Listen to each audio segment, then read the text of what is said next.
In the silence before time began, before the universe was born, before atoms, light, and energy existed, there was being. But not just any being. A being that did not begin. A being that does not depend. A being whose very essence is to be. This is not mythology. This is not mysticism. This is logic. This is philosophy. This is God. Not a God made in man's image, but the God who is Ipsum Esse Subsistens. Self-subsisting being itself. Everything we see, mountains, stars, minds, molecules, everything exists. But have you ever asked, why does anything exist at all? Why is there something rather than nothing? This is the metaphysical question behind all science and religion, and it leads to one of the most profound discoveries in philosophy. Not everything explains itself. Most things are contingent. Most things exist, but they do not have to exist. If you look deeply enough, you'll realize the universe could have not existed. Which leads us to ask, is there something, some being, that must exist?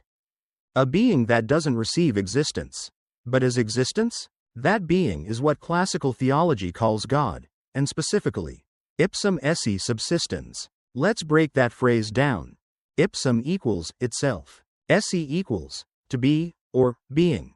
Subsistens equals subsisting, or existing in itself. Ipsum Esse Subsistens means the very act of being itself, existing through itself, depending on nothing else to be. This idea comes most clearly from St. Thomas Aquinas, building on Aristotle and Christian revelation. According to Aquinas, most beings have an essence, what they are, and existence, that they are. But in God, there is no distinction between essence and existence. God's essence is existence. God doesn't just have being. God is being itself. This is not some abstract poetry. It is the only way to make sense of why anything exists at all. Let's consider your phone. It exists, but it only exists because someone made it. It's composed of materials. Those materials came from Earth. Earth orbits the sun. The sun exists in a galaxy, governed by natural laws, composed of atoms, and atoms are made of subatomic particles, which may come from quantum fields. But quantum fields themselves do not have to be. They too are contingent. This regression can go on forever, but we never reach an explanation unless something stops the chain. A being that doesn't depend on anything else. A being that just is. This necessary being, unchanging, uncaused, and fully actual, is God. Let's get philosophical. Every created thing has an essence and an act of existence. A dog has the essence, dogness, but whether a dog actually exists is another question. The essence is one thing. Existence is another. Now think about a unicorn. Its essence can be imagined.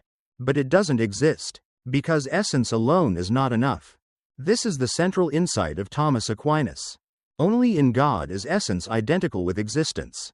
God doesn't have a nature like godness, and then exist.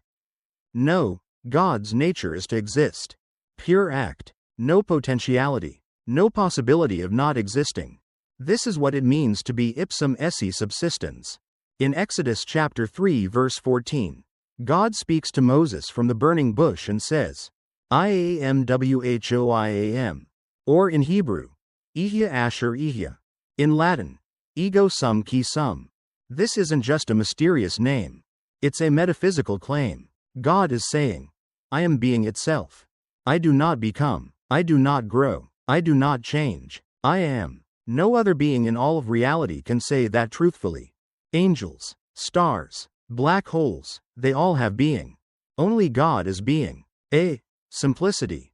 God is absolutely simple. No parts. No composition. Because anything composed is dependent on its components. God is not made of power, love, justice. He is those things. Eternity. Time measures change, but God does not change. He is outside of time, not before, not after, but eternal. Immutability. If God could change, he would become more or less perfect. But God lacks nothing. He cannot change because he is pure act, fully actualized being. Omnipotence. As the source of all being, God can give being to anything. He is not a rival to creatures, but the cause of their existence. His power is not about doing things the way we do, but holding all things in existence at every moment. Omnipresence. God is not limited to a place. He's not a super being sitting in space. All places and all times are present to him. He is not in space, space is in him. Some skeptics may ask, okay, maybe there's some necessary being, but why think it's a personal God? The answer lies in the nature of intelligence. To explain the universe, the first cause must account for order, reason, and rationality. That implies mind. To will being into existence implies will.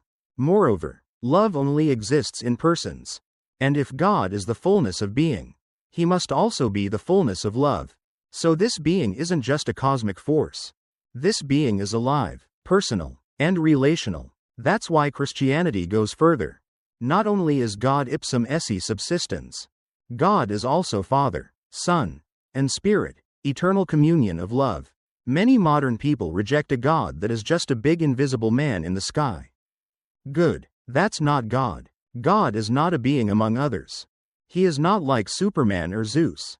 He doesn't compete with science or sit on clouds. God is not in the universe. The universe is in God. He is not the conclusion of a myth. He is the foundation of all logic. God is not a being. He is being itself. Why does any of this matter? Because if God is the ground of all being, then we are not accidents. Your existence is not a random glitch. You exist because being itself holds you in being. This means your life has meaning, not borrowed meaning, but eternal significance. It also means morality is not arbitrary.